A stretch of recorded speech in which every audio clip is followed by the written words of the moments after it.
Hey everybody, Dan here with Pain Free You. Today I wanted to talk about change and when it happens. So, we'll get to that in a second.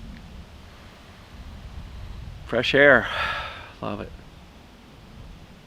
Cloudy but no rain, love it. Relax your body, smile. Slow your breath, slow your thinking. Now let's talk about change. So first of all, you don't have to change who you are. You don't have to change your personality. You don't have to change anything significant about who you are. I think getting better from a mind-body condition is more about learning, understanding, making some decisions, and committing to different thoughts and behaviors that will lead to your brain feeling safer. Not perfectly safe, universally, globally, in every aspect of life in the universe, but safer. We experience life emotionally, mentally, physically, how we treat ourselves. And I believe that if we can feel safer, not completely safe, but safer in those areas that human beings experience living and life, stands to reason that the brain's overall perception of danger is going to come down, safety is going to go up, and guess what happens? These alarms called symptoms are going to be less intrusive, less loud or colorful, less likely to be there at all. And so, do you have to change who you are as a person? No. But decide to learn as much as you can about this mind-body concept. I call it perceived danger symptoms, pain or other symptoms. In essence, a perceived danger response by the brain perceiving danger, it will turn on an alarm. Okay. Dr. Sarno called it TMS. Now many of the current mind-body professionals are calling it neuroplastic pain, neuroplastic symptoms, essentially brain. So we're all on the same page. We just call it different things. So when does change actually happen? I think at its core, change will happen when the pain of staying the same is greater than the pain of change or making those changes. And so I will be the first to acknowledge this process. It's difficult, it's messy, it's hard. The concepts are simple. Danger equals symptoms, safety equals symptoms come off. But it's complex.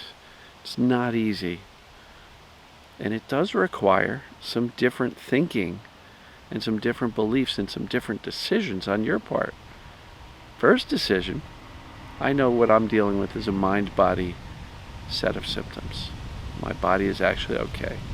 We do that with the assessments. What other decision? Well, there's a proven process, and I'm capable of doing it. Just watch me. Okay. Does that mean you're a different person? No, it just means you're thinking and believing a little bit differently.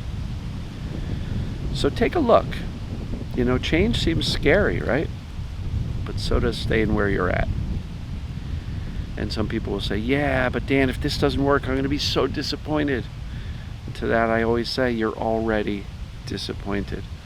Risk being disappointed again. Change happens when the pain of staying the same is greater than the pain of making changes.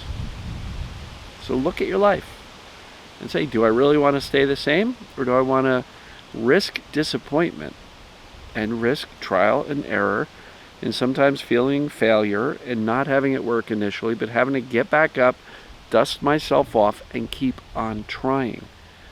Don't quit. Don't assume I can't change. Yes, you can. We change every day, whether we're trying to or not. Sometimes the change is by default negative. We become more afraid, more withdrawn, more avoidant.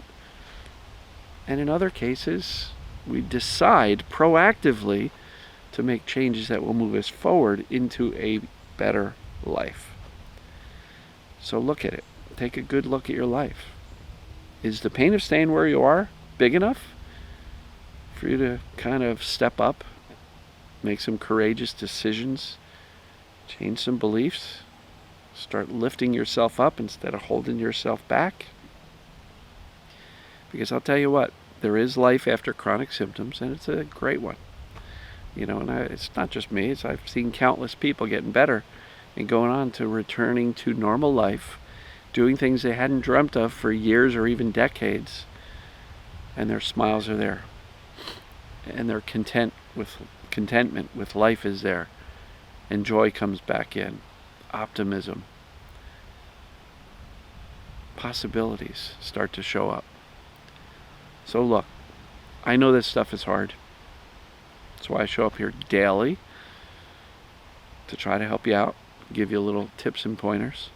I have over 120 success stories.